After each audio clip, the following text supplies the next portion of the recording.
يا أيها الذين آمنوا لا يحل لكم أن ترثوا النساء كرها ولا تعضلوهن لتذهبوا ببعض ما آتيتموهن إلا أن يأتين بفاحشة مبينة وعاشروهن بالمعروف فإن كرهتموهن فعسى أن تكرهوا شيئا ويجعل الله فيه خيرا كثيرا وإن أردتم استبدال زوج مكان زوج وآتيتم إحداهن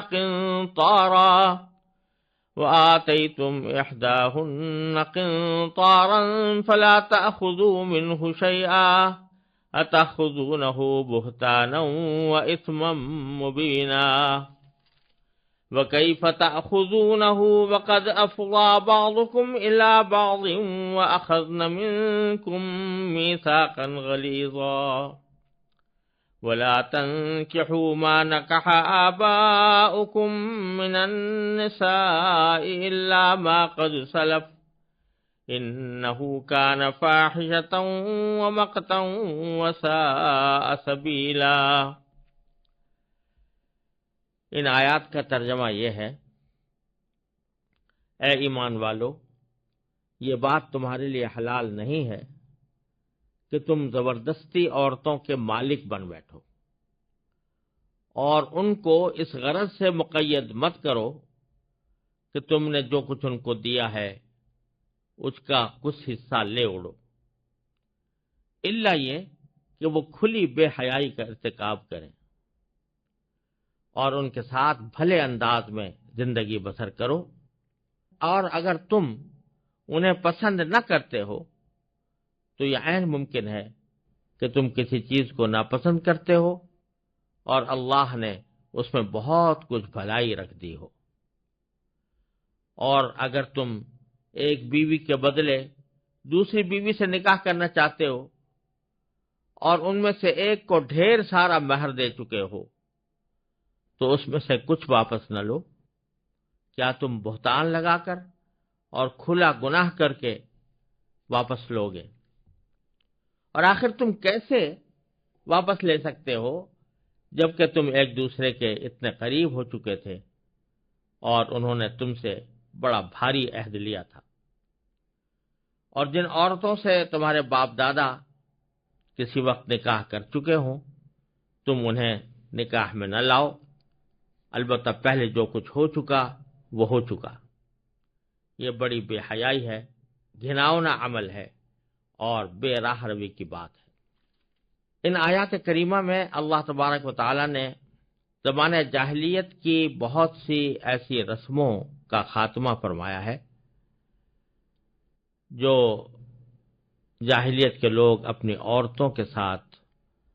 ظالمانہ برتاؤ کے طور پر جاری رکھے ہوئے تھے۔ کئی بری عادتیں تھیں اور ان بری عادتوں کے نتیجے میں عورتیں ظلم و ستم کی چکی میں پسی ہوئی تھیں۔ اللہ تبارک و تعالی نے اسلام کے ذریعے، قرآن کے ذریعے اور نبی کریم سرور دو عالم صلی اللہ علیہ وسلم کے ذریعے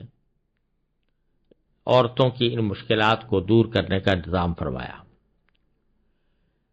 اس آیت میں کئی ایسی رسموں کا بیان ہے اور کئی ایسی بری عادتوں کا بیان ہے، جن میں سے پہلی بات یہ فرمائی گئی ہے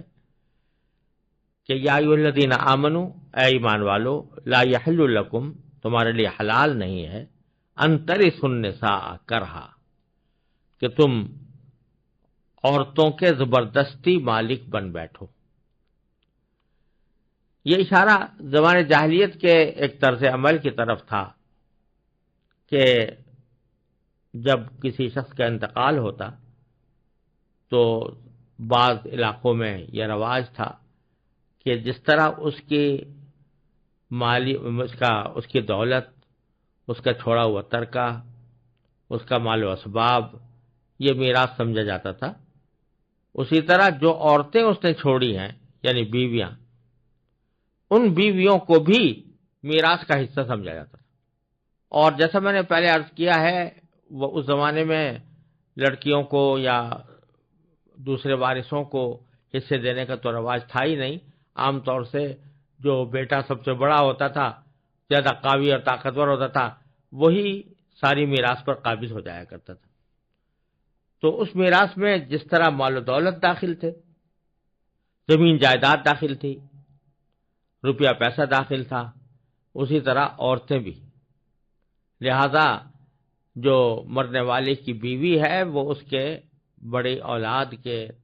تصرف میں اس معنی میں آ جاتی تھی کہ وہ اس کا مالک اس طرح بن گیا کہ وہ کوئی کام اس کی مرضی کے بغیر نہیں کر سکتی. اول تو بعض اوقات اس کو کسی اور کے ساتھ نکاح کرنے سے روکا جاتا تھا، یا اگر کرنا پڑے تو جس سے چاہا وارث نے اس کا نکاح کرا دیا. اور بعض اوقات اس سے بھی زیادہ گھناؤنی صورت یہ تھی کہ خود وہ بیٹا اس سے نکاح کر لیتا تھا. یعنی باپ کی اگر کوئی بیوی ہے جس کے وطن سے وہ پیدا نہیں ہوا، یعنی وہ اس کی براہ راست ماں نہیں ہے، سگی ماں نہیں ہے، لیکن باپ کی بیوی ہے، کسی اور اولاد کو چاہے اس نے جنم دیا ہو یا نہ دیا ہو، باپ کی بیوی ہے، اس کی اپنی ماں نہیں ہے، تو وہ اس کو بھی اپنے نکاح میں لانے کا اس کو حق ہوتا تھا. اگر چاہتا تو نکاح میں لے آتا تھا. یہاں تک یہ بات آگے بڑھی ہوئی تھی کہ عورتوں کا مالک سمجھ لیتے تھے وارث لوگ. اللہ تبارک و تعالیٰ فرماتے ہیں کہ کسی طرح بھی تمہارے لیے حلال نہیں ہے کہ عورتوں کے وارث بن بیٹھو یا عورتوں کے مالک بن بیٹھو. عورتیں کوئی بھیڑ بکری نہیں ہے، کوئی ویسے ہی ساز و سامان نہیں ہے کہ اس کے تم مالک بن بیٹھو. تمہارا اس پر کوئی اختیار نہیں ہے. وہ آزاد ہیں اور اپنے مستقبل کا فیصلہ کرنے میں بھی آزاد ہیں، اور ان پر تمہارا کوئی زور نہیں چل سکتا. ایک غلط بات تو یہ تھی جس کا اللہ تعالیٰ نے اس آیت کے ذریعے قلعہ فرمایا. دوسری ایک بری بات یہ ہوتی تھی کہ بعض اوقات لوگ ان بیویوں کو جو ان کے والد نے چھوڑی ہیں ان کو یا خود اپنی بیویوں کو گھر سے باہر جانے نہیں دیتے تھے، گھر میں مقید رکھتے تھے. پہلی صورت میں جبکہ وہ عورتیں اپنے مورث کی بیویاں ہوں، باپ کی بیویاں مثلا، ان کو تنگ کرنے کا مقصد یہ تھا، باہر جانے سے روکنے کا مقصد یہ تھا کہ وہ جب آخر میں عاجز آ جائیں اور یہ سمجھیں کہ ہمارے لیے کوئی اور راستہ نہیں ہے تو کچھ پیسے دلا کر اپنی رہائی حاصل کریں. تو مقصد یہ تھا کہ ان کے پیسے اس اینٹھے جائیں کہ وہ مجبور ہو جائیں پیسے دینے پر، تاکہ اس تنگ زندگی سے نجات حاصل کر سکیں. اور اگر اپنی بیوی ہے تو بعض اوقات لوگ ایسا کرتے تھے کہ بیوی سے دل تو مل نہیں رہا اور وہ پسند بھی نہیں آ رہی، اس کے ساتھ زندگی گزارنا خود ناپسند ہے، ناگوار ہے، چاہتے ہیں کہ کسی طرح اس سے جان چھوٹے. لیکن ساتھ ہی خیال یہ ہے کہ اگر ہم اس کو طلاق دیں گے تو اس کو مہر دینا پڑے گا، لہذا کوئی ایسا طریقہ اختیار کریں کہ جس کے نتیجے میں یہ عورتیں خود اپنے مہر سے دستبردار ہو جائیں اور خود کہہ دیں کہ جی ہمیں مہر نہیں چاہیے لیکن ہمیں آزاد کر دو. اس غرض کے لیے ان کو تنگ کیا جاتا تھا، ان کو باہر نکلنے سے روکا جاتا تھا، یا اور طرح طرح سے ان کو دشواریوں کا سامنا کرنا پڑتا تھا، تاکہ بالآخر تنگ آ کر وہ خود یہ کہہ بیٹھے کہ بھائی مجھے تو تمہارے ساتھ گزارا نہیں ہو سکتا، اب آپ مجھے آزاد کر دیں، اور اس کے لیے میں اس بات پر بھی تیار ہوں کہ جو کچھ مہر آپ نے مجھے دیا تھا وہ واپس کر دوں، یا اگر نہیں دیا تو اس کو معاف کر دوں. یہ کام کیا جاتا تھا عورتوں کے ساتھ. اور افسوس یہ ہے کہ یہ زمانے جاہلیت میں تو ایسا ہوتا ہی تھا، لیکن خود ہمارے زمانے کے اندر بھی اس کی مثالیں موجود ہیں، یہ اب تک چلی آتی ہے کہ لوگ اصل میں تو خود چاہتے ہیں کہ نکاح کا رشتہ ختم ہو، لیکن مہر سے جان چھڑانے کے لیے عورت کو تکلیف دیتے ہیں، اس کے لیے تکلیف کا سبب بن کر اس کو اس بات پر مجبور کرتے ہیں کہ وہ مہر کو معاف کر دیں. قرآن کریم اس کو بہت سختی سے منع کر رہا ہے کہ ایسا کرنا کسی طرح بھی جائز نہیں ہے. یہ ہمارے معاشرے کے اندر ایک غلط فہمی پائی جاتی ہے کہ اگر کوئی عورت اپنے شوہر سے طلاق حاصل کرنا چاہتی ہے یا نکاح کو ختم کرنا چاہتی ہے تو وہ اپنی مہر کی پیشکش کر دے کہ میں مہر معاف کرتی ہوں، یا کوئی اور مالی پیشکش کر دے کہ میں اتنے پیسے دینے کو تیار ہوں، لیکن مجھے اپنی نکاح سے خارج کر دو، مجھے آزاد کر دو۔ لوگ یہ سمجھتے ہیں کہ یہ جس طرح عورت کو حق ہے کہ وہ یہ مطالبہ کر سکے، اسی طرح شوہر کو بھی یہ حق ہے کہ وہ جب بھی یہ مطالبہ ہو تو وہ فوراً اس سے پیسے لینے کو تیار ہو جائے اور مہر واپس کر لینے کو تیار ہو جائے اور اس کو اوپر کوئی مالی ذمہ داری ڈالنے کو تیار ہو جائے۔ یہ خیال بالکل غلط ہے قرآن کریم کی روشنی میں۔ مرد کے لیے عورت سے اس کو طلاق یا نکاح کے فسخ کرنے کے مقابلے میں کوئی معاوضہ وصول کرنا صرف اسی وقت جائز ہوتا ہے جبکہ مرد کی طرف سے کوئی خرابی نہ ہو، کوئی زیادتی نہ ہو، کوئی تنگی نہ کی جا رہی ہو، عورت کے پاس کوئی ایسی معقول وجہ نہ ہو کہ جس کی بنا پر وہ علیحدگی چاہتی ہو، شوہر کی طرف سے کوئی ایسی بات نہ ہو، لیکن عورت ہے جو کسی نامعلوم وجہ کی بنا پر یا ایسی وجہ کی بنا پر کہ جو دوسرے لوگوں کی سمجھ میں نہیں آ رہی اور بلا وجہ وہ مطالبہ کر رہی ہے کہ مجھے طلاق دے دو یا مجھ سے میرا نکاح ختم کر دو، مجھے نکاح سے آزاد کر دو، یہ مطالبہ بغیر کسی معقول وجہ کے ہو رہا ہے، اس وقت شوہر کے لیے جائز ہے۔ اس وقت اگر وہ پیشکش کر رہی ہے کہ میں اپنا مہر معاف کرتی ہوں تو بے شک شوہر کے لیے جائز ہے کہ اس کو قبول کر لے۔ لیکن جہاں اس کی طرف سے کوئی غلطی نہیں ہے اور غلطی بلکہ شوہر کی طرف سے ہے کہ وہ تنگ کر رہا ہے بیوی کو اور اس کی طرف سے کوئی خرابی پائی جاتی ہے جس کی وجہ سے بیوی مجبور ہو رہی ہے کہ اس سے آزادی حاصل کرے، اس صورت میں چاہے وہ پیشکش بھی کر رہی ہو، عورت پیشکش بھی کر رہی ہو، چاہے خوش دلی سے کر رہی ہو، تب بھی شوہر کے لیے جائز نہیں ہے کہ وہ کوئی مہر واپس لے، کیونکہ غلطی بیوی کی نہیں ہے، خود اس کی ہے۔ تو اللہ تبارک و تعالی یہاں اس آیت کریمہ میں فرما رہے ہیں کہ وَلَا تَعْضُلُوهُنَّ، تم ان کو مقید نہ رکھو۔ عضل کے معنی مقید رکھنے کے آتے ہیں، روکنے کے آتے ہیں، منع کرنے کے آتے ہیں، اور بعض اوقات تنگ کرنے کے معنی میں بھی آتے ہیں۔ تو دونوں معنی یہاں پر موجود ہو سکتے ہیں، ان کو تنگ نہ کرو، ان کو مقید نہ رکھو، اور مقید رکھنے کی وجہ کیا ہو کہ لِتَذْهَبُوا بِبَعْضِ مَا آتَيْتُمُوهُنَّ، کہ تم لے اڑو اس مال کا کچھ حصہ جو تم نے ان کو دیا ہے، مہر کے طور پر جو دیا ہے یا شادی کی بیاہ کے موقع پر جو تحفے دیے جاتے ہیں تو وہ دیے ہیں، ان کو واپس لینے کی خاطر تم اس کو تنگ کر رہے ہو تاکہ وہ خود اس کی پیشکش کر کے تم سے رہائی حاصل کر لے، یہ تمہارے لیے ہرگز جائز نہیں۔ البتہ ایک استثناء اللہ تعالی نے فرمایا الا ان یاتین بفاحشۃ مبینہ، الا یہ کہ وہ عورتیں کھلی بے حیائی کا ارتکاب کریں، یعنی کوئی بے حیائی کا کام کیا، کھلی بے حیائی کا ارتکاب کیا، معاذ اللہ اس بدکاری میں مبتلا ہو گئی عورت۔ اب جو عورت بدکاری میں مبتلا ہے اس کو شوہر اپنے پاس نہیں رکھنا چاہتا اور وہ چاہے تو طلاق بھی دے سکتا ہے، لیکن اس صورت میں اگر بیوی پیشکش کرے کہ معاف کرتی ہوں اور مجھے تم اپنے نکاح سے آزاد کر دو تو اس صورت میں مہر واپس لے سکتے۔ یا بے حیائی کی تفسیر میں بعض حضرات نے یہ بھی داخل کیا ہے کہ وہ بہت بد زبان ہو، بد زبانی کرتی ہو،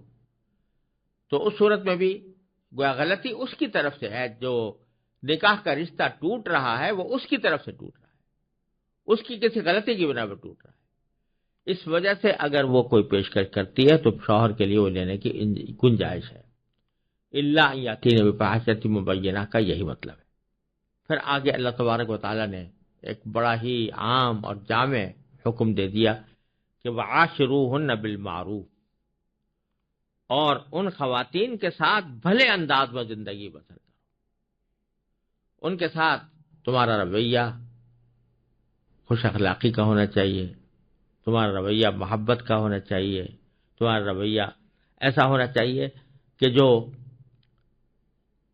خوشگوار ازدواج زندگی کا باعث بن سکے۔ اور اس آیت کریمہ نے جو اجمالی طور پر جامعیت کے ساتھ جو حکم دیا ہے، اس کی کچھ تفصیلات نبی کریم سرورت عالم صلی اللہ علیہ وسلم نے احادیث میں بیان فرمائی ہے۔ یہاں تک کہ خطبہ حجۃ الوداع کے اندر بھی نبی کریم صلی اللہ علیہ وسلم نے مردوں کو متنبہ فرمایا کہ وہ اپنی خواتین کا خاص خیال رکھیں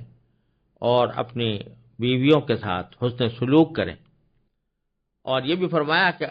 خیرکم خیرکم لأہلہ وانا خیرکم لأہلی، او کما قال صلی اللہ علیہ وسلم۔ تم میں سے بہترین لوگ وہ ہیں جو اپنی بیویوں کے حق میں بہتر ہوں، یعنی ان کے ساتھ اچھی طرح پیش آنے والے ہوں، وہ سب سے بہتر ہے۔ وانا خیرکم لأہلی، اور میں اپنے گھر والوں کے ساتھ اچھا برتاؤ کرنے والا، تم میں سب سے زیادہ اچھا برتاؤ کرنے والا ہوں۔ اور یہ بھی فرمایا کہ استوصوا بالنساء خیرا، عورتوں کے بارے میں میری بھلائی کی وصیت قبول کر لو، یعنی میں نصیحت کرتا ہوں کہ ان کے ساتھ بھلائی کا معاملہ کرو۔ اور نبی کریم صلی اللہ علیہ وسلم نے یہ بھی فرمایا کہ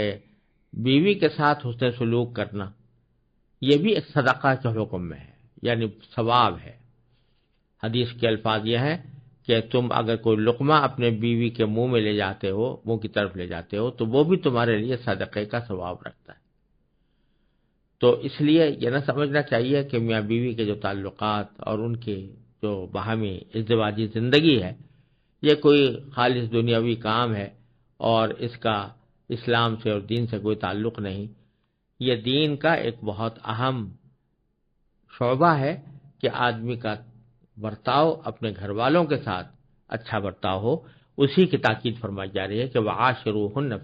بِالْمَعْرُوفِ، ان کے ساتھ بھلے انداز میں زندگی بسر کرو۔ اب ایک عجیب نقطہ نبی اللہ تبارک و تعالی نے یہاں پر یہ بیان فرمایا کہ بعض اوقات عورتوں کے ساتھ حسن سلوک اور حسن اخلاق کا برتاؤ کرنے میں ایک چیز رکاوٹ یہ بنتی ہے کہ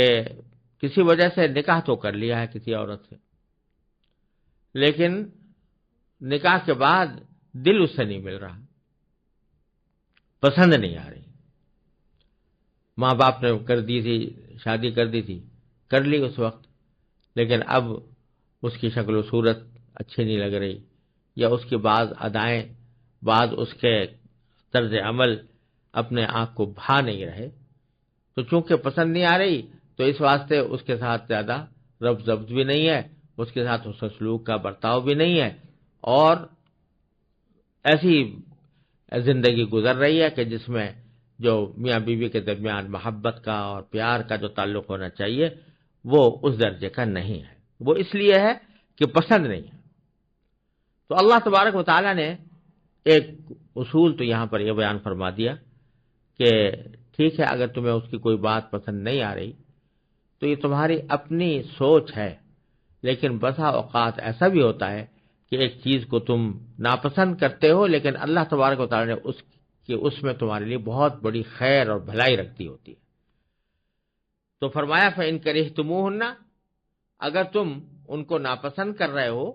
فَعَسَىٰ، تو بہت قریب ہے، یہ بات بعید نہیں ہے، عین ممکن ہے، ان تکرہوا شیئا، کہ کوئی کسی چیز کو تم ناپسند کر رہے ہو، وَيَجْعَلَ اللَّهُ فِيهِ خَيْرًا كَثِيرًا، اور اللہ تعالیٰ نے اس میں تمہارے لیے بہت بھلائی رکھتی ہو۔ تو محض ناپسند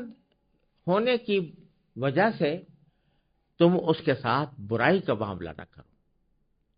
بلکہ یہ سوچو کہ ہو سکتا ہے اللہ تبارک و تعالیٰ نے اسی کے اندر میرے لیے خیر رکھی ہو۔ اور ایک اور زیادہ نفسیاتی علاج نبی کریم صلی اللہ علیہ وسلم نے تجویز فرمایا ایک حدیث میں کہ لا یفرق مؤمن مؤمنۃ، کوئی مومن مرد کسی مومن عورت کے سے بالکلیہ بغض نہ رکھے، اس کو ہمیشہ برا ہی نہ سمجھتا رہے۔ ان کرہ منہا خلقا رضی منہا آخر، او کما قال صلی اللہ علیہ وسلم، کہ اگر اس کی کوئی ایک چیز تمہیں ناپسند ہو رہی ہے تو دوسری پسند بھی ہوگی. کسی کی ساری خوبیاں کسی ایک ذات میں جمع نہیں ہوتی. عام طور پر کچھ نہ کچھ خامی ہر ایک کے اندر رہتی ہے. لہذا اگر ایک چیز تمہیں ناپسند ہو رہی ہے تو کوئی اس کی کسی ایسی صفت کا خیال کرو جو اچھی صفت ہے، تو اس سے تمہیں تسلی ہوگی کہ یہ اگرچہ فلاں خرابی تو ہے لیکن اتنی بڑی بات ہے جو اس کو حاصل ہے، تو اس وجہ سے تمہیں تسلی ہوگی اور پھر تم اس سے ناپسندیدگی کا جو تمہارا معیار ہے یا ناپسندیدگی کی جو مقدار ہے اس میں کمی آئے گی. تو لا یفرق مومن مومنۃ، مستقل طور پر بغض رکھے کوئی مومن کسی مومنہ سے، ایک اگر اس کی بات ناپسند ہوگی تو دوسری پسند بھی ہوگی. اس کا ایک بہترین مظاہرہ نبی کریم صلی اللہ علیہ وسلم نے ایک واقعے میں فرمایا کہ ایک شوہر تھے، انہوں نے رسول کریم صلی اللہ علیہ وسلم کی خدمت میں حاضر ہو کر اپنی بیوی کی شکایت کی کہ اس میں فلاں خرابی ہے. آپ نے سنتے ہی اسے فرمایا کہ طلق، اگر خرابی ہے تو طلاق دے دو. تو صحابی نے کہا یا رسول اللہ صبر بھی نہیں ہوتا ان کے بغیر. تو آپ نے فرمایا امسک، پھر روک کے رکھو. مطلب یہ کہ ایک خرابی تو تم نے بیان کر دی، لیکن تم نے کوئی ایسی چیز ضرور ہے جس کی بنا پر تم اس کو چھوڑ بھی نہیں سکتے. تو کوئی نہ کوئی اس کا ایسا وصف ہے، کوئی نہ کوئی اس کے اندر ایسی صفت ہے کہ جس کی وجہ سے جب میں نے تم سے کہا کہ طلاق دے دو تو ایک دم سے تم گھبرا گئے اور کہا کہ نہیں، میں طلاق نہیں دے سکتا، میں صبر نہیں کر سکتا اس سے. تو اس کا معنی یہ ہے کہ اس کے اندر بہت سی اچھائیاں بھی ہیں. تو یہ ایک شکایت کے لیے بیٹھے ہو، اس کی بہت سی اچھائیاں تم نے نظر انداز کر دی ہیں، تو لہٰذا اس کو رکھو اور ایسی طرح رکھو کہ اللہ تعالیٰ کا شکر ادا کر کے رکھو. تو بسا اوقات ایسا ہوتا ہے کہ انسان کسی ایک وجہ سے اپنی بیوی کو ناپسند کر رہا ہوتا ہے اور اس کی جو بہت سی خوبیاں ہیں وہ نظر انداز کر دیتا ہے، حالانکہ ان خوبیوں کے اندر اللہ تعالیٰ نے اس کے لیے بہت بھلائی رکھی ہوتی ہے. تو اللہ تبارک و تعالیٰ یہ فرما رہے ہیں کہ محض ایک جذباتی قسم کی ناپسندیدگی کی بنا پر کوئی فیصلہ نہ کرو، بلکہ اس کو اللہ تبارک و تعالیٰ کی طرف سے ایک امانت سمجھ کر اس کا حق ادا کرو اور اس کے ساتھ اچھی زندگی گزارو. پھر ایک مرتبہ دوبارہ اس حکم کو مزید واضح لفظوں میں اللہ تعالیٰ بتا رہے ہیں کہ مرد کے لیے دیا ہوا مہر واپس لینا یہ بڑی شرم کی بات ہے کہ جو مہر دیا تھا وہ واپس لے، اور اس کو عام حالات میں جب تک کہ کوئی بہت شدید مجبوری پیش نہ آ جائے اس کے لیے جائز نہیں ہے کہ واپس لے. تو فرمایا کہ وَإِنْ أَرَدْتُمُ اسْتِبْدَالَ زَوْجٍ مَّكَانَ زَوْجٍ، اگر تم ایک بیوی کے بدلے دوسری بیوی رکھنا چاہتے ہو، یعنی ایک بیوی کو طلاق دے کر دوسری بیوی سے نکاح کرنا چاہتے ہو، تو بعض اوقات ایسا ہوتا تھا کہ اصل مقصد تو یہ ہے کہ میں اس بیوی سے جان چھوڑاؤں اور کوئی دوسرا نکاح کروں، لیکن اس بیوی کے مہر کی ادائیگی کی ذمہ داری سے بچنے کے لیے آدمی اس کو مجبور کرتا تھا کہ تم مہر معاف کرو تب میں تمہیں چھوڑوں گا. تو اللہ تعالیٰ فرما رہے ہیں کہ اگر ایک بیوی کے بدلے دوسرے بیوی کرنا چاہتے ہو اور ان میں سے کسی ایک کو ڈھیر سارا مال دیا ہو تم نے، یعنی مہر کا دیا ہو یا اور تحفے تحائف دیے ہوں، فلا تأخذوا منہ شیئا، تو اس سے کوئی ذرہ برابر کوئی چیز واپس نہ لو. اور فرمایا کہ اتأخذونہ بہتانا، کیا بہتان لگا کر واپس لوگے؟ یہ بہتان لگا کر واپس لینے کا مطلب یہ ہے کہ پیچھے ابھی پچھلی آیت میں گزرا تھا کہ کسی شخص کے لیے اپنا مہر واپس لینا، اپنا دیا ہوا مہر واپس لینا جائز صرف اس صورت میں ہوتا ہے جبکہ عورت نے کسی کھلی بے حیائی کا ارتکاب کیا ہو، تب واپس لے سکتا ہے. تو اب اگر تم اس وقت واپس لے رہے ہو تو عملاً گویا یہ دعویٰ کر رہے ہو کہ میری بیوی نے بے حیائی کا ارتکاب کیا اس لیے میں واپس لے رہا ہوں. تو یہ ایک بہتان ہے جو اس پر لگا رہے ہو. اتأخذونہ بہتانا وإثما مبینا، اور ایک بہت بڑا کھلا گناہ کر کے تم واپس لو گے. تو اس میں واضح الفاظ میں اللہ تعالیٰ نے بتا دیا کہ ایسے جب تک کہ بیوی کی طرف سے بہت کوئی پریشان کن اور مجبوری کی صورت پیدا نہ ہو کہ مرد نے سارے حقوق بیوی کے ادا کیے ہوئے ہیں اور بیوی بلا وجہ طلاق لے رہی ہے، اس کے علاوہ کسی صورت میں بھی شوہر کے لیے جائز نہیں ہے کہ اپنا دیا ہوا مہر واپس لے، بلکہ یہ اسم مبینہ فرمایا، یہ کھلا ہوا گناہ ہے ایسا کرنا۔ اور پھر آگے بڑی عجیب بات ارشاد فرمائی کہ وَكَيْفَ تَأْخُذُونَهُ وَقَدْ أَفْضَىٰ بَعْضُكُمْ إِلَىٰ بَعْضٍ، تم کیسے واپس لے لو گے اپنا دیا ہوا مہر یا اپنے دیے ہوئے تحائف، وَقَدْ أَفْضَىٰ بَعْضُكُمْ إِلَىٰ بَعْضٍ، جبکہ تم تو ایک دوسرے کے اتنے قریب ہو چکے تھے۔ آخر اتنے عرصے وہ بیوی تمہارے ساتھ رہی، تمہارے ساتھ ازدواجی تعلقات قائم کیے، تم اور وہ اکٹھے رہے، اور ایک عرصے دراز تک تم نے ان سے نفع اٹھایا، تو اس کے بعد پھر دیا ہوا مہر واپس لینا کتنی بڑی بے شرمی کی بات ہے، کتنی بڑی بے حیائی کی بات ہے کہ آدمی وہ تحفہ دیا ہوا واپس لے۔ تو کیسے واپس لوگے جبکہ تم ایک دوسرے کے اتنے قریب ہو چکے تھے؟ وَأَخَذْنَ مِنْكُمْ مِيثَاقًا غَلِيظًا، اور ان عورتوں نے تم سے بڑا بھاری عہد لیا تھا۔ یعنی نکاح جو ہوتا ہے یہ ایک بڑا بھاری عہد ہوتا ہے، اس بات کا عہد ہوتا ہے کہ میں نکاح کے نتیجے میں پیدا ہونے والے حقوق اور ذمہ داریوں کو پوری طرح نبھاؤں گا، یہ عہد تم سے لیا تھا۔ اب اس میثاق کا اور عہد کا تقاضا یہ تھا کہ تم اس کے ساتھ انصاف کا معاملہ کرو، اچھائی کا معاملہ کرو۔ اور کیسے واپس لے رہے ہو؟ مہر واپس لے رہے ہو، یہ مہر تو اس عقد کا ایک لازمی حصہ تھا، جس عقد کی بنا پر تم نے اس سے نکاح کیا، تو اب اس کو کیسے واپس لے سکتے؟ اور پھر آخر میں وہ جو آیات کے شروع میں فرمایا کیا تھا کہ یہ جاہلیت میں لوگ اپنے مورث کی عورتوں کے مالک بن بیٹھتے تھے، تو اس کی جو بدترین اور گھراؤنی ترین شکل تھی اس کو آخر میں اللہ تعالیٰ نے ذکر فرمایا کہ وَلَا تَنكِحُوا مَا نَكَحَ آبَاؤُكُم مِنَ النِّسَاءِ، جن عورتوں سے تمہارے باپ دادا کسی وقت نکاح کر چکے ہوں ان سے تم نکاح نہ کرو، تم انہیں نکاح میں نہ لاؤ، الا ما قد سلف، البتہ پہلے جو کچھ ہو چکا وہ ہو چکا۔ یعنی جو جاہلیت کے زمانے میں پتہ نہیں کتنے لوگوں نے اس طرح کا کام کیا ہوگا، اب اگر اس کو سب کو کل عدم کیا جائے تو لوگوں کے نسبوں کا معاملہ خطرے میں پڑ جائے، اس واسطے فرمایا کہ جو کچھ ہو چکا وہ تو ہو چکا، لیکن اب آئندہ ایسا کرنا کسی کے لیے بھی جائز نہیں، حرام ہے بالکل۔ اور پھر آگے اس کی شناعت مزید بیان کرنے کے لیے فرمایا کہ انہ کان فاحشۃ و مقتا، یہ بہت بڑی بے حیائی ہے اور مقت ہے۔ مقت کے معنی گھناؤنا عمل، ایسا عمل کہ جس سے لوگ دیکھ کر گھن کریں، جسے دیکھ کر برا سمجھیں، جسے دیکھ کر ان کو دل میں کراہیت پیدا ہو، یہ ایسا کام ہے۔ وساء سبیلا، اور یہ بہت بے راہ روی کی بات ہے کہ آدمی اس طرح کا نکاح کرے۔